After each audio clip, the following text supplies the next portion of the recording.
Essa história, quem me contou foi o meu pai. E aconteceu com ele mesmo. Mas não foi agora, não. Faz um tempo. Ele ainda era um meninote.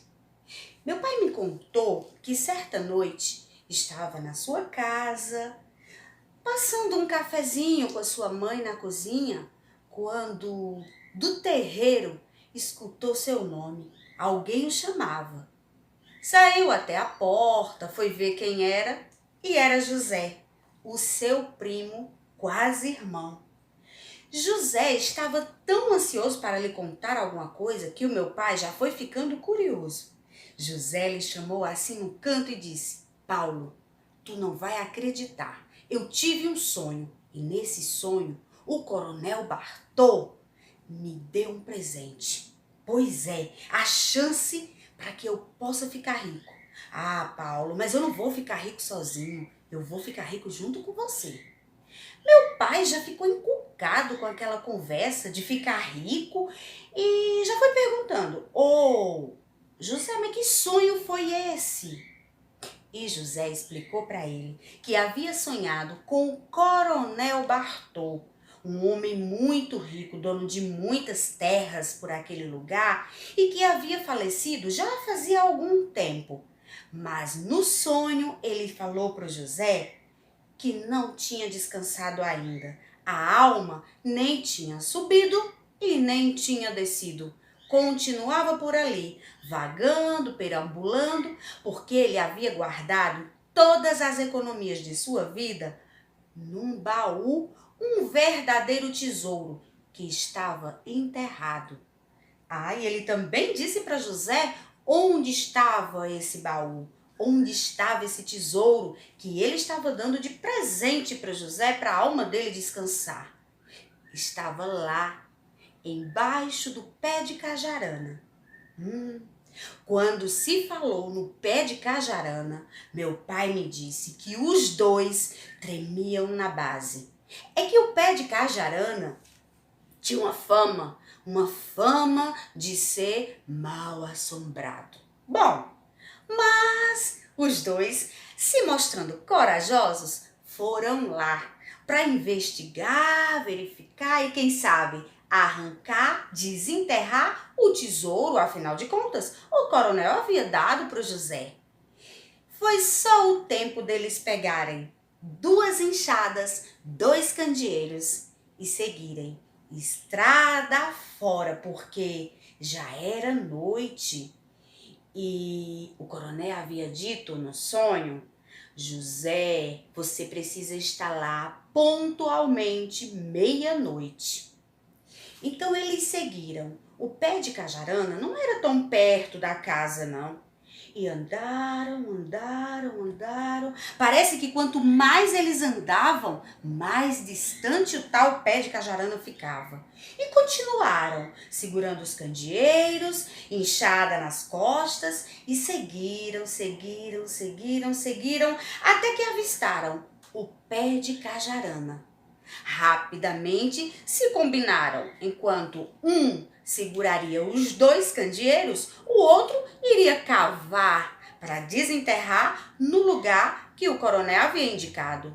Ah, mas quando José deu a primeira enxadada na terra,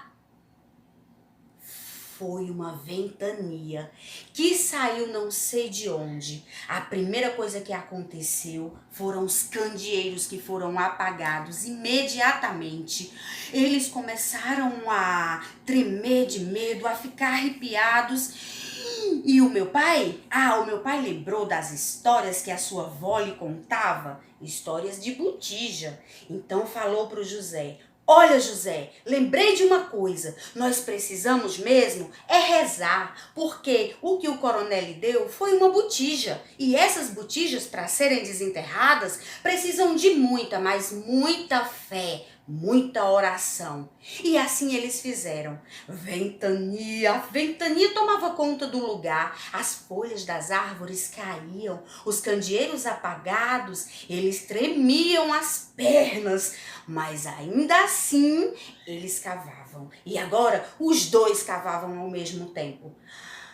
Cavavam, cavavam e cavavam, mas não conseguiam encontrar nada. Eles faziam um buraco no lugar e quando iam olhar, já não tinha buraco nenhum.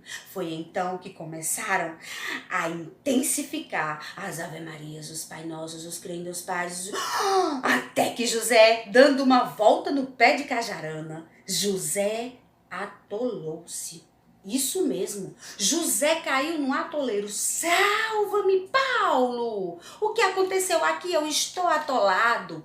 O meu pai rapidamente correu até José e viu que não tinha atoleiro nenhum, que aquilo ali era um grande, profundo buraco. Quando os dois olharam para o buraco, avistaram lá, bem no fundo do buraco, alguma coisa que eles imaginaram logo ser o tesouro. Foi então que eles cavavam. Cavavam com tanta vontade que além das enxadas, eles também usavam as mãos e cavavam e finalmente pegaram aquele baú. Um baú enorme, pesado e conseguindo arrastar para fora. Antes mesmo deles verem o baú, José olhou para o meu pai e disse: Paulo, tu não fala nada para ninguém. Vamos ficar ricos sozinhos. Nunca vamos dizer como ficamos ricos. E foi então que eles tiraram o baú. E quando chegaram cá fora com o baú, tudo desapareceu. Meu pai me contou que nas mãos deles só restou poeira, pó, que sumia com o vento. Nesse momento, as pernas já não tinham mais dono. Nesse momento, meu pai me disse que subiu um medo, mas um medo que ia assim, da espinha, sabe, o finalzinho da coluna, até chegar no fio de cabelo da cabeça. E ele disse que a única coisa que ele conseguiu fazer foi dizer algumas palavras.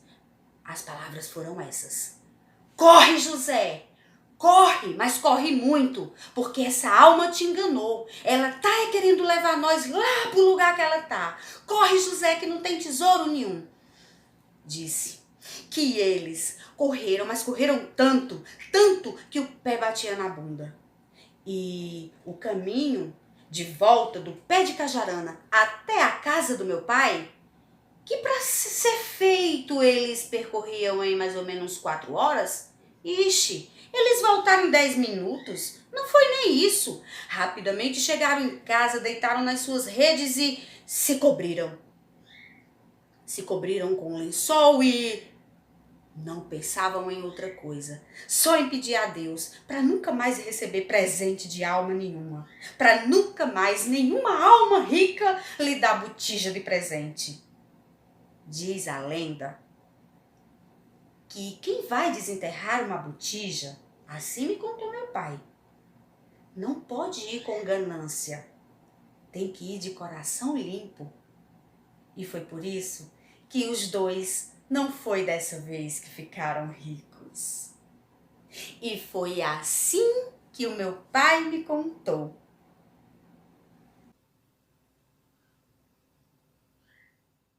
É verdade, Regiane. Gente, esta história é uma história verídica. Todos os fatos que aqui serão narrados, por mais fantásticos que possam parecer, aconteceram de verdade. E a personagem principal dessa história é uma irmã da minha mãe. Uma pessoa completamente digna de crédito, como também dona de uma lucidez invejável. Esta minha tia, chamada Emília, mais apelidada carinhosamente por Milinha, desde criança ela participa de uns fatos estranhos, extraordinários. Uma vez, na casa onde ela morava, ela ia se dirigindo da sala de jantar para a cozinha, quando ela teve a sensação de que estava sendo seguida. Olhou para trás e viu a poucos passos de si uma moça vestida de noiva que sorria seguindo-lhe. Distraída com essa aparição, ela tropeçou. Ao retornar o olhar, não viu mais ninguém. Outra vez, também, aconteceu de quando ela está deitada numa rede, sentir dedos percorrer os cordões, o punho da rede. Olhava, não via ninguém, mas ainda ouvia aquele barulho característico. Mudava-se para o colchão. O colchão era feito de couro, aqueles couro entrançados, naqueles colchão de junco. Sentia os mesmos dedos invisíveis percorrer as tiras de couro. Olhava, não via ninguém. Aquelas coisas atormentavam muito a minha tia. Fazia com que ela ficasse com os nervos à flor da pele. Um dia, ela foi com uma amiga passar uma temporada num certo sítio Moreira. Lá funcionava o engenho de cana da família. Ela e a outra iam se revezar como cozinheira para o grupo de trabalhadores lá do engenho, indo cada semana uma, fazer os serviços. Naquele lugar aconteceram outros fenômenos estranhos. Certa vez, quando estava dormindo naquele local, ela foi despertada por um barulho de vozes que vinha, do telhado e diziam: 4 cavalos para 4 cavalheiros. Vamos ver dos quatro qual que chega mais rápido. E depois ela sentia assim, um grande tropel de cavalos a galope que parecia quebrar todas aquelas telhas, Depois de um momento, ficava tudo em silêncio novamente. Outra vez, ela ouviu uma prateleira de garrafas que desabou lá da cozinha. Acordou a amiga e foram lá olhar. Chegando lá, estava tudo arrumado como elas haviam deixado. Menino, minha tia passava o resto da noite, sem conseguir dormir, chorando nervosamente. No outro dia, minha avó, sabendo, dessas coisas, a saber desses acontecimentos, aconselhou que ela fizesse um altar para Nossa Senhora do Desterro, que ela rodeasse a casa rezando o ofício e que ela jogasse água benta em todas as portas. Assim, ela fez, aguentando, as gozações do pessoal lá do engenho, que perguntava debochadamente se ela estava ficando doida. Bom, por algum tempo nada mais de estranho acontecia. E assim passaram-se os 15 dias e lá foi ela novamente de volta à casa, onde ia ser sua semana de trabalho. Deitou-se na primeira noite, bastante cansada. Foi aí que aconteceu a aparição. Um pouco antes dela adormecer, ela ouviu um grande baque no chão. Um barulho horrível que lembrava um couro seco sendo arrastado. Quando ela tentou olhar para o fenômeno, ela viu uma réstia de luz azulada que descia do teto. E ela ouviu uma voz lhe prevenindo que não olhasse para onde ela pretendia olhar. Ela ainda tentou acordar a amiga, mas foi em vão. Ela não conseguia pronunciar uma palavra, mover um dedo. Todo o seu corpo estava paralisado pelo espanto. Olhou então em direção de onde tinha vindo a voz e ela avistou um homem todo arrumado, trajando uma calça azul, uma camisa branca de mangas arregaçada, que olhava fixamente para ela. Ai, que uma forte sensação de pavor percorreu todo o seu corpo. Tentou falar, mas lhe faltou a voz. Depois de muito esforço, ela conseguiu pronunciar algumas palavras com as quais ela perguntou quem era ele e por que aquilo tudo estava acontecendo com ela. E ele respondeu: Sou um primo da tua mãe. Preciso muito da tua ajuda. Estou devendo uma promessa e só me salvarei se ela for paga. Tia Milinha perguntou: o que preciso fazer? Terás que fazer uma viagem ao Juazeiro do Norte, a terra do meu padrinho. Chegando lá, deve dar uma esmola, acender uma vela e rezar o terço.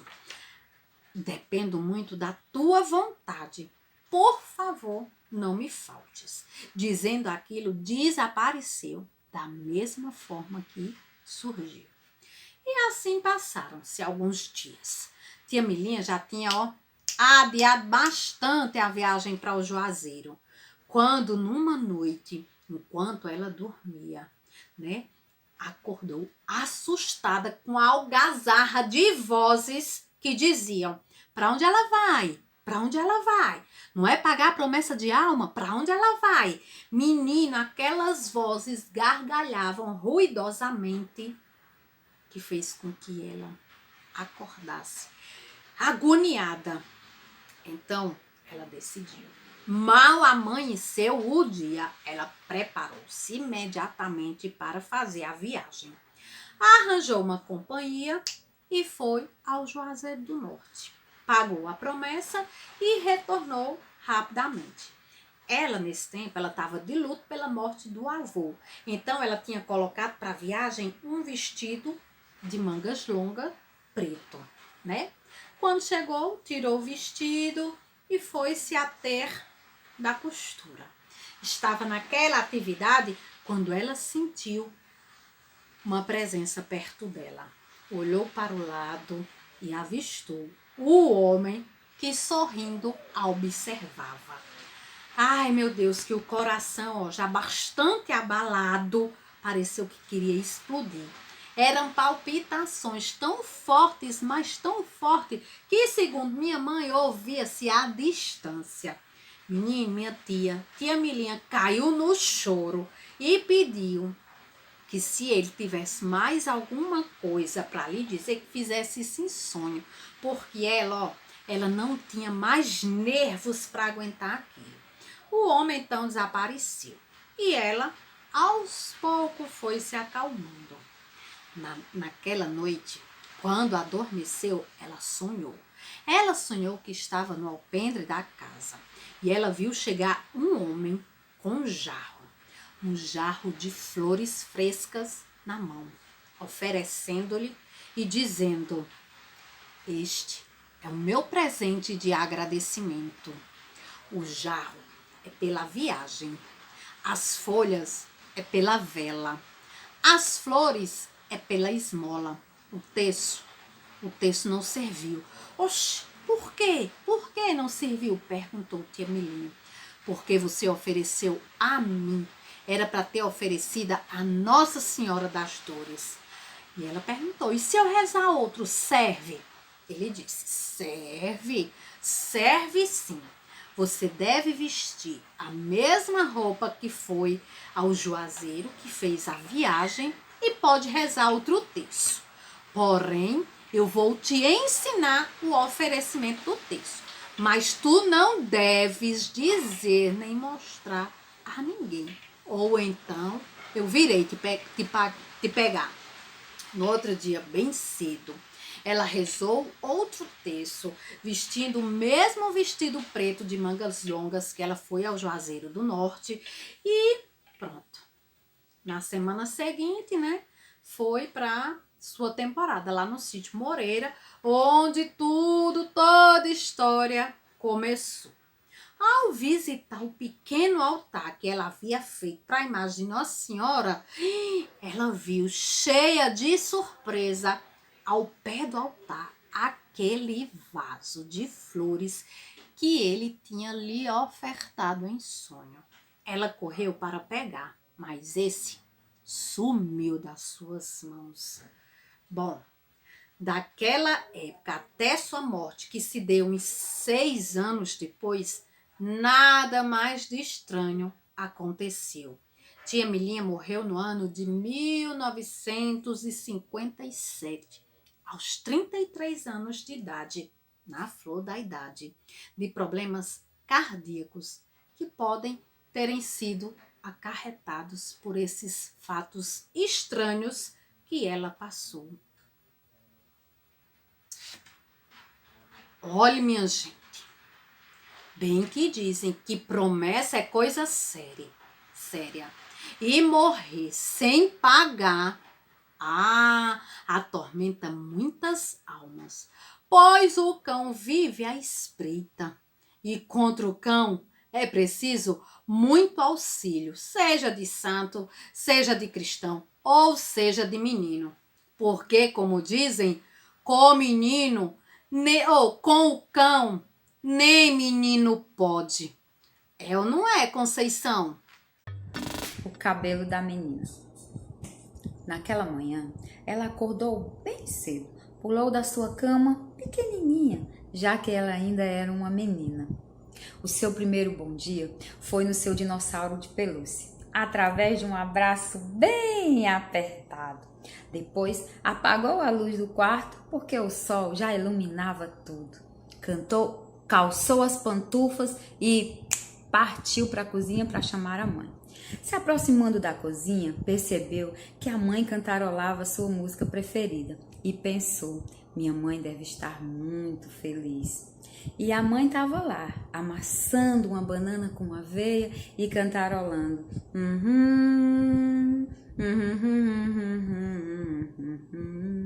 Percebeu a presença da menina e então disse: já fez seu xixi, fofinha? E a fofinha partiu para o banheiro para fazer o xixi.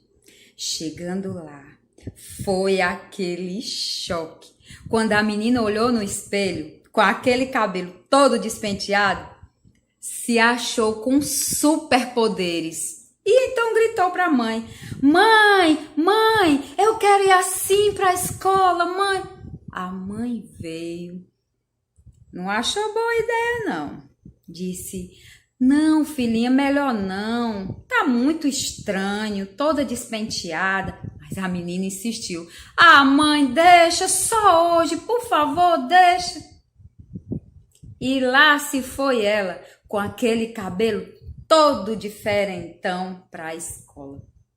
Chegando lá, foram aqueles primeiros olhares, risos, mas a menina, nem ligou. Se bem que sentiu-se sozinha na hora do recreio. Fechou os olhos, lembrou daquela música que a mãe cantava e sentiu uma mistura de arrepio com quentinho no coração. E então a menina sorriu, pois ela sabia que no fundo todos aqueles olhares é porque as pessoas queriam usar o cabelo do jeito que quisesse. Até os professores. Alguns não podiam, porque tinham o cabelo bem ralinho. Outros, os pais cortavam bem curtinho. Outros iam sempre para a escola com os mesmos penteados, com gel apartado no meio, com tranças, rabo de cavalo perfeito, frufru, Maria Chiquinha. Mas a menina achava todos aqueles cabelos tristes e aprisionados. Chegando no final da aula, a professora percebeu que a menina tinha sido o assunto do dia. E então decidiu: a partir de hoje teremos o dia do cabelo maluco. E todos gritaram: eba! E a professora continuou: vou escrever um bilhete e mandar para os pais, avisando que a partir de agora, uma vez por mês, vocês vão poder vir com o cabelo do jeito que quiserem. A menina então foi para casa. Chegando em casa, entregou o bilhete para sua mãe, que começou a ler e a menina disse: também sai gotinha do seu olho, mamãe? A mãe disse: como assim, filhinha, gotinha do meu olho? É que hoje, na hora do recreio, eu me senti sozinha. Lembrei da senhora, sorri e saiu uma gotinha do meu olho. Então a mãe, com todo o seu amor, abraçou a menina e as duas saíram cantando, todas descabeladas pela sala. Essa história entrou por uma porta, saiu pela outra. Quem quiser que conte outra. Pois é, Conceição, tem cada menina e tem cada cão, mas isso não é nada. Te conto tudo e não te conto nada, mas te conto a história de um padre que era um tanto quanto distraído. Essa história se passou há um tempinho atrás e aconteceu justamente no Cariri, onde o colorido das fitas e o brilho dos artistas embeleza toda a região. Pois bem, nesse tempo as coisas ainda não tinham tanto movimento de carro para lá e para cá. E quando alguém precisava ir a determinados lugares, era necessário ou ir a pé ou montado no lombo de um burro, de uma mula, de um cavalo ou de um jegue. Só que o padre dessa nossa história, além de distraído, era um tanto quanto fortinho e não gostava daquele balanço de animal para lá e para cá, e quando precisava viajar era a pé que ele começava. Levava sempre consigo um grande animal, um cachorro desses vira-latas que era seu fiel companheiro. E olha só, quando ainda na viagem, ainda arrumava caça e volta e outra, dividia um preá com o padre. Pois bem, a distração do padre era tanta que quando ele ficava a procurar o seu óculos, procura daqui, procura dacolá, alguém vinha e dizia: ô, seu padre, e esse que tá na cabeça do senhor, não serve não? Ele passava a mão e dizia: serve, é esse mesmo. Para vocês terem a noção de como o padre era distraído. Acontece que um dia ele precisou viajar do Cariri cearense para o Cariri paraibano. E foi com seu fiel cão. Andaram, até que no final do dia chegaram numa casa que o padre costumava sempre descansar. Era uma casa de uma senhora pequenininha, mas muito acolhedora. O padre foi entrando, cumprimentou a senhora, descansou e no outro dia, bem cedinho, após o café, tomava o caminho da estrada de volta. Só que no Ceará todo mundo sabe que quando alguém vai na casa da gente e que sai para voltar depois, é costume se dar um agrado. E ela não tinha muitas provisões, mas resolveu dar para ele 2 peixes. Desses peixes bem secos, cheios de sal, que a gente encontra no mercado. Pois bem, o padre, como não tinha nenhuma bolsa nem sacola, colocou os peixes, foi nos bolsos da batina. E saiu a caminhar, o cachorro à frente e o padre atrás. Mas de repente, o cachorro começou a sentir o cheiro dos peixes que vinham do bolso da batina do padre. Bom, aí ele não quis mais caminhar na frente e veio mesmo, foi atrás do padre. E começou a investir contra o padre na tentativa de pegar os benditos dos petiscos, que cada vez o padre enxotava o cachorro de um jeito, de outro. Eu sei que do meio pro fim, o padre, já não aguentando mais, começou a enxotar o cachorro. Foi a coice. Gente, era uma cena até engraçada de ver. O padre na frente, o cachorro atrás, o cheiro do peixe do nariz do cachorro, o cachorro avançando, o padre enxotando, até que finalmente chegou no Cariri paraibano. Cansado como estava, tirou a batina, pendurou num torno e dormiu o sono do justo. Acordou, o dia já ia alto. Ele imediatamente lembrou-se da missa, o horário avançado, jogou a batina em cima do corpo, saiu para dentro da igreja, já fazendo pelo sinal da Santa Cruz. Começou a celebrar a missa. E Naquele tempo era costume do sacristão segurar a batina do padre quando na hora da elevação e na hora que ele baixasse para ajoelhar.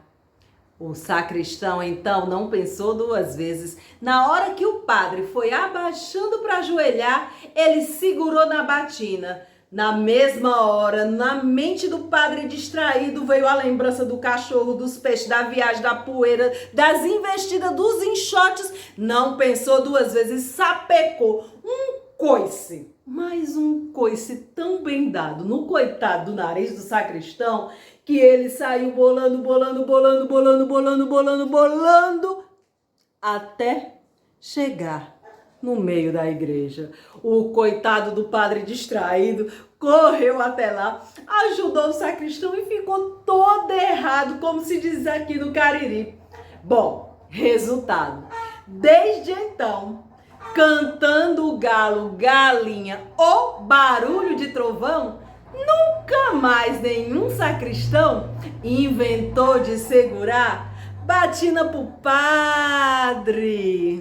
E aí, Rebeca, ao som do galo e da galinha que canta, me diga como é essa história de sacristão por aí.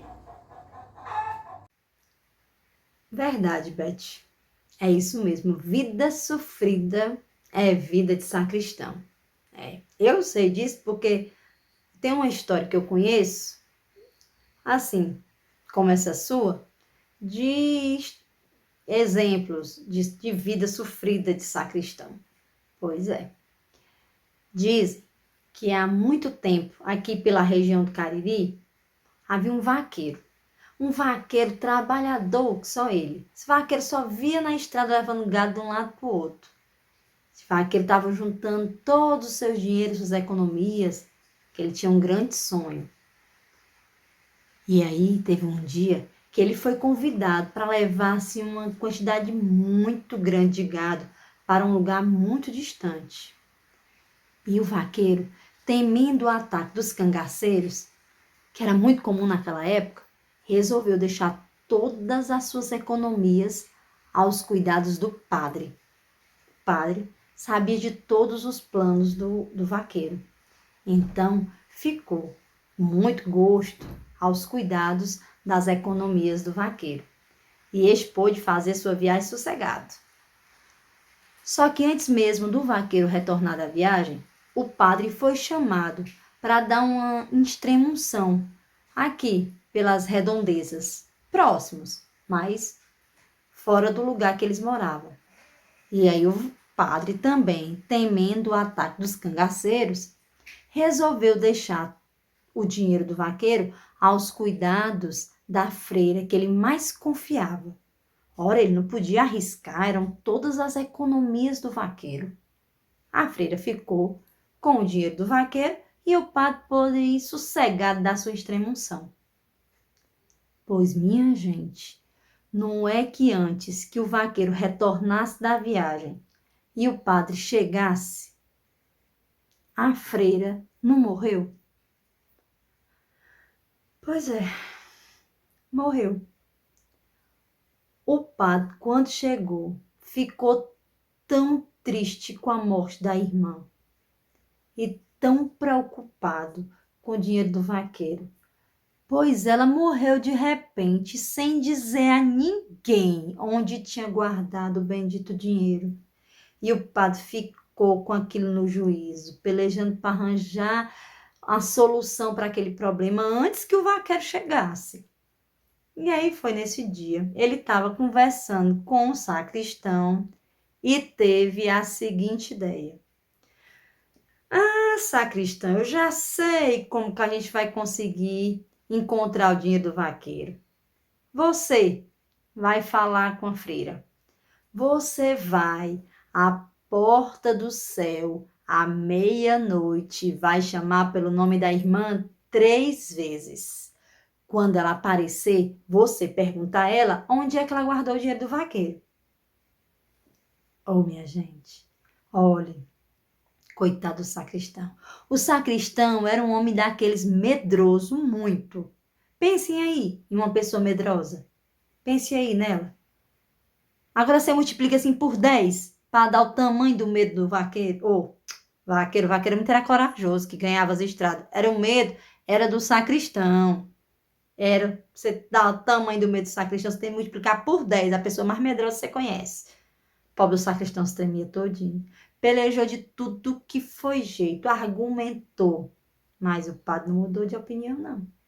Ele não queria ir não, viu, minha gente? Mas pedir de padre é pedir de padre. Lá se foi o sacristão, à meia-noite, para a porta da igreja. E ele chamou pelo nome da irmã. 1, 2, 3 vezes. E nada dela aparecer. Esse homem deu uma carreira tão grande, ele chegou em casa tão esbaforido, todo se tremendo, morrendo de medo. Passou a noite em claro. Mas no outro dia, muito cedo, ele estava na casa paroquial. Chegou lá, o padre tinha acabado de acordar, de tomar nem café. E ele já vinha dizendo, padre, pelo amor de Deus, valei-me meu pai de empadecidos. Minha Nossa Senhora, padre, que a irmã não está no céu, não. O padre assustou, não entendeu. Como assim a irmã não está no céu? Mas também não demorou muito para entender tudo e disse, tá muito bem, sacristão. Pois já que a irmã não está no céu, você vai falar com ela na porta do purgatório. Quando for à meia-noite, você vai na porta do purgatório, vai chamar pelo nome da irmã 3 vezes e vai perguntar para ela onde é que está o dinheiro do vaqueiro. Olha, coitado do sacristão. Se o pobre teve medo de ir para a porta do céu, avalie para a porta do purgatório. Se tremia todinho, morrendo de medo, olhava para o padre, pelejou de tudo que foi jeito. Olha, Beth, ele não queria ir não, viu? Mas pedido de padre, era pedido de padre. Lá se foi ao sacristão, meia-noite, para a porta do cemitério. Chegando lá, ele chamou pelo nome da irmã 1, 2, 3 vezes. Nada dela aparecer. Esse homem saiu numa carreira tão comprida, mas olha, ele corria tanto que o pé batia na bunda. Nessa hora ele não foi para casa não, foi direto para a casa paroquial. Quase que ele derruba a porta. O pobre do padre saiu todo assaranhado, sem entender nada, e ele dizia, padre, pelo amor de Deus, valei meu pai de Cícero, valei meu pai de Cícero, valei minha Nossa Senhora. A irmã, padre, a irmã não tá não. A irmã, padre, a irmã não tá no purgatório não. Padre, será que a irmã...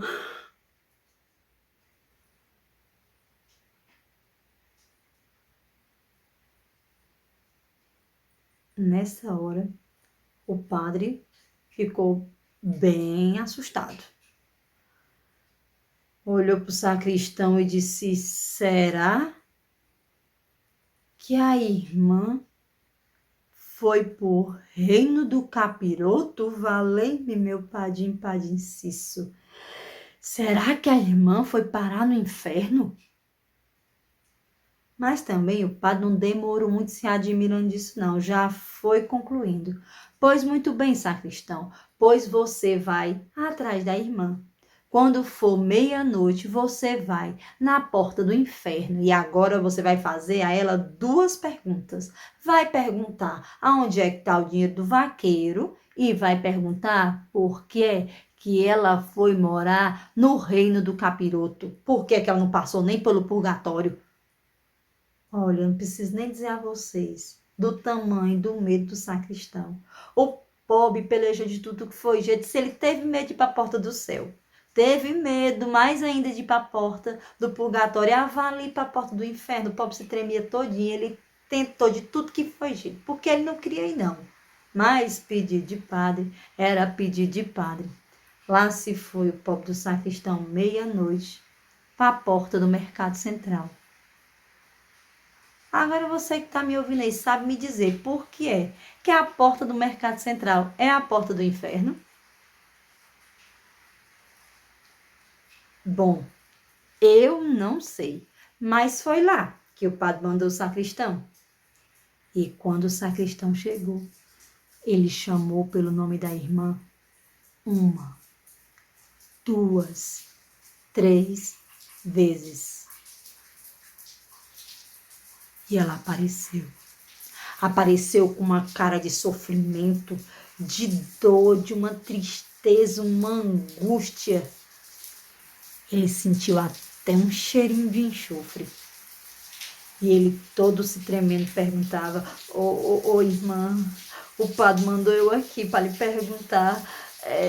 Primeiro, irmã, onde é que está o dinheiro do vaqueiro? E depois o padre manda perguntar por que a senhora veio parar no inferno, por que a senhora está morando no reino do capiroto e não foi para o céu.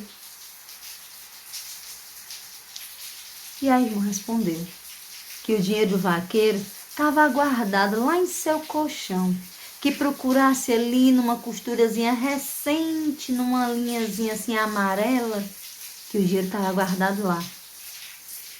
E ela tinha ido parar no inferno, porque durante toda a sua vida nunca deu um bom conselho a ninguém. O dinheiro do vaqueiro foi encontrado e ele pôde realizar seu grande sonho, que era de se casar com a sua Maria. Foi uma festa linda, danada de boa, porque foi antes da pandemia, eu estava lá e eu dancei e eu comi. Foi 3 dias, 3 noites de festa, daquelas assim, arretada, da gente dançar do suor espingar, foi boa demais. E a história da irmã? A história da irmã correu assim como exemplo por todo o sertão do Cariri. E foi. E é por isso que eu não deixo nunca de dar um bom conselho. Pois é. E se eu puder, já ir lhe dando se você conhecer alguém que esteja precisando, assim, tirar assim, uma linha pesada e carregar assim, essa linha pesada de madeira lá do meio do mato, ou então desencantar a serpente, tem que chamar o Padre Biapina. Diz que é. É ou não é? Carly, conta aí essa história para nós. É verdade, Rebeca. Isso mesmo. E tem muitos fiéis neste Nordeste deste Brasil que contam histórias do Padre Biapina. E a história que eu vou contar é sobre uma serpente encantada, que é mais ou menos assim.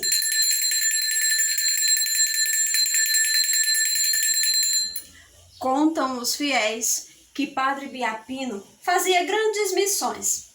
E certa vez, em uma longa missão, depois de celebrar uma longa missão, Padre Biapino falou ao povo de uma determinada comunidade que, no dia seguinte, iria acontecer algo muito importante e gostaria que alguns fiéis lhe acompanhassem nessa missão. Porém, só poderia acompanhar o padre quem fosse maior de idade e recomendou que crianças e mulheres grávidas ou com problema do coração deveriam ficar em casa, pois o que iria acontecer na manhã seguinte iria servir de exemplo para toda a comunidade. Assim, na manhã seguinte, o padre dirigiu-se até a praça principal da cidade, juntamente com o Frei Caetano e o Frei Cassimiro. E eles passaram a escolher quais fiéis iriam acompanhar nessa missão. Assim feito, seguiram em procissão com esses fiéis, cantando e louvando até as margens de um açude que eles chamam de Açude da Nação. E lá chegando, o Padre Biapino pediu para que o Frei Caetano se colocasse às margens do rio e proferisse o seu chamado. E assim, Frei Caetano fez. Nas margens do rio, ele começou a dizer: venha, meu peixinho, venha cá com os poderes de Deus Pai, Deus Filho e Deus Espírito Santo atender o chamado de Deus. Em seguida, foi o Frei Cassimiro que proferiu as mesmas palavras: venha, meu peixinho, venha com os poderes de Deus Pai, Deus Filho e Deus Espírito Santo atender o chamado de Deus. Na sequência, Padre Biapino proferiu as mesmas palavras e, à medida com que o padre ia falando, a água do açude começou a borbulhar, começou a ficar muito agitada e os fiéis estranharam aquilo, pois não entendiam o que estava acontecendo. Padre Biapino pediu para que eles se acalmassem, porque nada iria acontecer de ruim, e continuou fazendo o seu chamado. Venha, meu peixinho, venha com os poderes de Deus Pai, Deus Filho e Deus Espírito Santo atender o chamado de Deus. E assim, quando o padre ia terminando de falar, lá do meio do açude surgiu uma grande cabeça de uma serpente. Todos ficaram assustados, mas continuaram nas suas orações. E essa serpente veio saindo de dentro do açude até ficar ao lado do padre Biapino. Uma grande serpente. Então, o padre seguiu encaminhada por uma trilha que dava acesso até a igreja central da cidade. Vinha o padre à frente, a serpente logo atrás. Em seguida, o frei Caetano e o frei Cassimiro. E por último, os fiéis, que rezavam e cantavam numa grande procissão até chegar à igreja.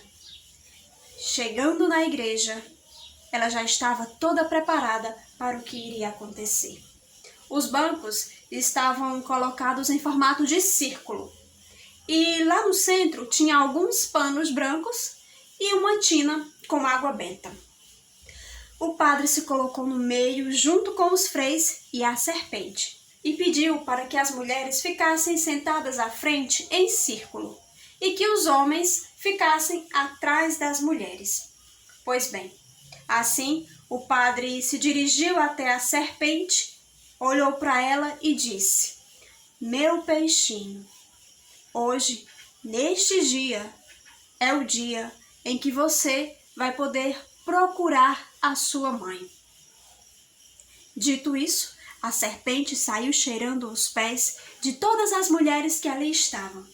Ela cheirou pé por pé. Mas uma moça, filha de um comerciante do local, ficou muito nervosa, muito assustada e queria sair dali. Porém, o padre pediu para que ela se acalmasse. E a moça continuou lá. E a cobra, a grande serpente, foi cheirando pé por pé até chegar a esta mulher. Ao cheirar os pés da mulher, a cobra parou e foi subindo, ficando na altura desta mulher, olhando nos olhos desta mulher. E após se olharem, todos perceberam que o semblante da mulher era um semblante de arrependimento. O padre entendeu o que tinha acontecido, pediu para que aquela mulher fizesse colo e amamentasse a serpente. Assim, ela fez. Dizem que esta mulher, quando mais jovem, escondeu uma gravidez. Como era muito moça, não tinha marido, preferiu esconder a gravidez de todos. Escondeu os 9 meses e quando ela finalmente pariu a criança, ela pegou esta criança recém-nascida e jogou no açude da nação. E lá, essa criança se encantou. A mulher prometeu que iria levar esse segredo para o túmulo. Mas, neste dia, enquanto a cobra estava sendo amamentada em seu colo, as mulheres que ali estavam pegaram os panos brancos e colocaram por cima da cobra. Em seguida, o padre jorrou a água benta sobre a mulher e sobre a cobra, que imediatamente desencantou, transformando-se numa linda criança. Após ser amamentada, essa criança morreu ali mesmo. E dizem que logo em seguida, esta mulher também morreu de arrependimento. E são essas as histórias que os fiéis, que o povo crédulo desse Nordeste brasileiro contam sobre o padre, os milagres e os feitos do padre e Biapino.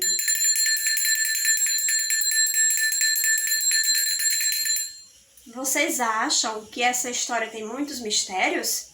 É porque vocês ainda não ouviram o que a mãe do Jerônimo Gonçalves contou para ele sobre um reinado lá da tal Babilônia. Eu quero ouvir essa história, hein, Jerônimo? Pois é, Carley. E eu gostaria de dizer para vocês que a história do reino da Babilônia lá costuma ter 3 dias e 3 noites de muita festa e muita alegria. Há muito tempo atrás, mas muito tempo atrás, havia uma moça que se apaixonou-se por um sapo. Então resolveram namorar. Todas as noites o sapo ia para a casa da moça. Ela sentada numa cadeirinha e o sapo em outra cadeira. Até que um certo tempo resolveram se casar. E a moça anunciou para sua mãe: Mãe, vou me casar com o sapo. A mãe ficou assustada, porém não hesitou. Organizaram uma grande festa.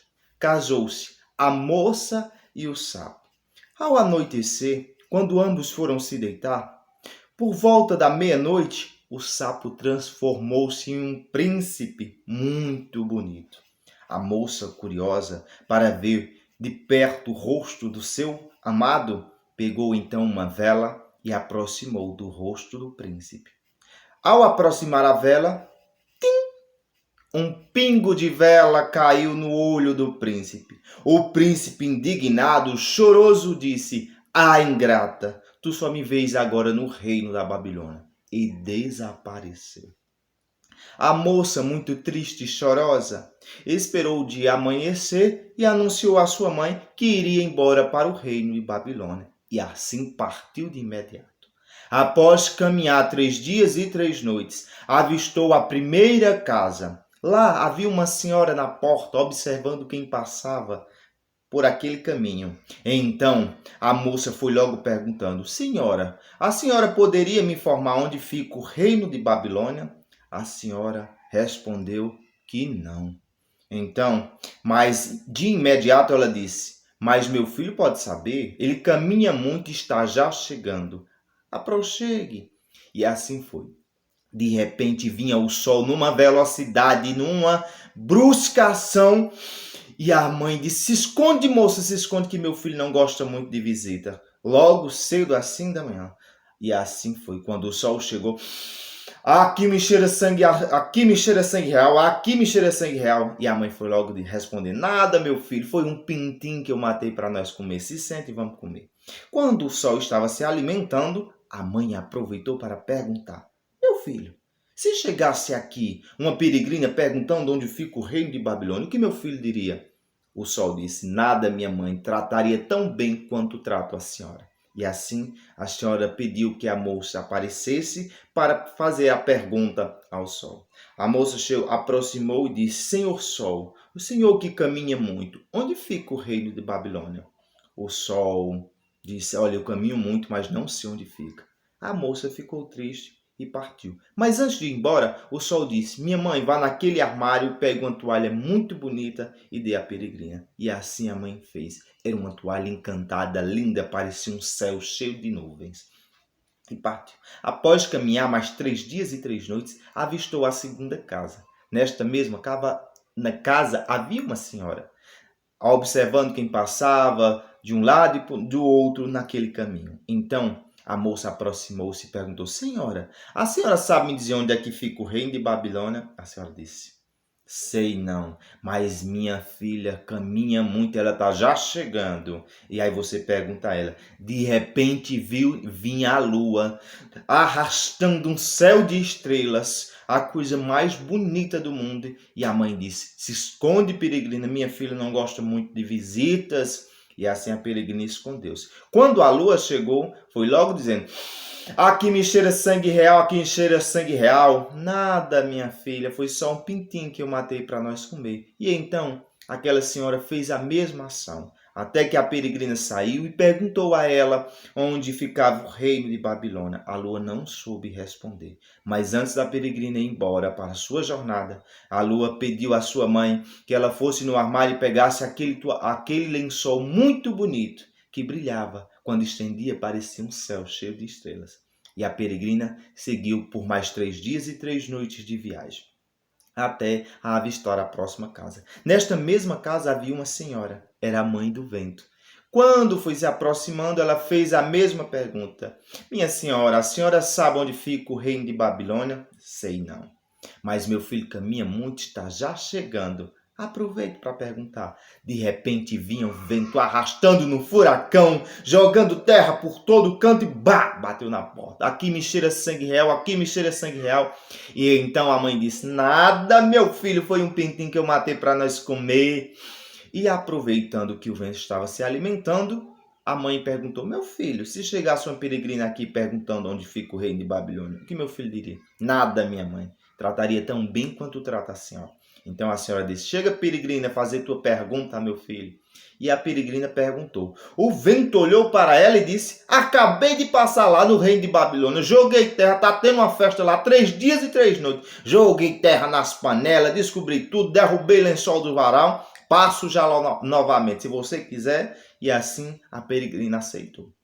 Antes de ir embora, partir depois do vento ter se alimentado, então o vento disse, mãe, vá lá naquele armário e pega aquele vestido muito bonito. E dê a peregrina. Um vestido lindo que cabia perfeitamente no corpo dela. E partiram viagem. Quando estavam viajando, ao chegar no reino de Babilônia, a peregrina saltou. O vento disse, tchau, até logo. E lá ela ficou, próximo. E então ela ficou próxima a uma cacimba e de uma casa muito bonita e grande. Até que tinha uma empregada que ia buscar água nessa cacimba. E então começaram a se conhecer. No primeiro dia, a peregrina estendeu uma toalha linda, o seu lençol e o vestido, que brilhavam. A empregada olhou para o vestido, olhou para a toalha e olhou para o lençol e disse à patroa, patroa, patroa, patroa, tem um conjunto muito bonito, tem que ser da senhora. Então a patroa mandou que a empregada voltasse para que pudesse então comprar aqueles produtos, aqueles elementos, aqueles objetos da peregrina. E aí a peregrina, eu não vendo, mas eu dou. Se sua patroa deixa eu dormir na casa dela. E a patroa, não pode, meu filho, vai casa daqui. E deixa, patroa, é só um dia, patroa, é só um dia. E assim a patroa deixou. Ao anoitecer, a peregrina então foi para a casa da patroa. Quando chegou lá, por volta da meia-noite, ela disse, príncipe, ô príncipe, tu disse que só me virias no reino da Babilônia? Aqui estou. Quando ela disse isso, o príncipe, então, que estava para casar no dia seguinte com uma nova moça, acordou-se, chamou-a para o quarto e começaram a conversar. Conversaram a noite inteira e nesta oportunidade ele disse, olhe, peregrina, amanhã mesmo eu vou me casar e por isso eu não sei mais o que fazer, mas faça o seguinte, você se arrume e vá para a igreja e quando chegar lá, nós veremos, tá certo? E assim foi. Amanheceu o dia e a peregrina foi embora caladinha. A mãe do príncipe não estava nem preocupada. Preocupada mesmo, ela estava com os preparativos da festa. E foram para a igreja. Quando estavam lá na igreja, na hora do sim, o príncipe disse, minha gente, esperem aí. Gostaria de fazer uma pergunta a todos vocês. Você tinha uma chave velha, mas muito boa, que em um certo tempo você a perdeu, por algum motivo. Mas aí você caminhou e achou uma outra chave nova. Porém, depois de um certo tempo, a chave velha você encontrou novamente. Me digam, vocês ficariam com qual chave? A chave velha ou a chave nova? A igreja inteira respondeu por unanimidade, a chave velha! Então o príncipe disse, levanta, peregrina, é contigo que eu tenho que continuar a minha vida. E assim casaram-se e foram para a festa e ficaram 3 dias e 3 noites enchendo o bucho. O Cariri é assim, repletos de histórias que permeiam o consciente e o subconsciente dos nossos ancestrais, do nosso povo. Ah, as histórias que constroem a nossa memória. Bendito seja o conto, nos céus forjados e na terra contados.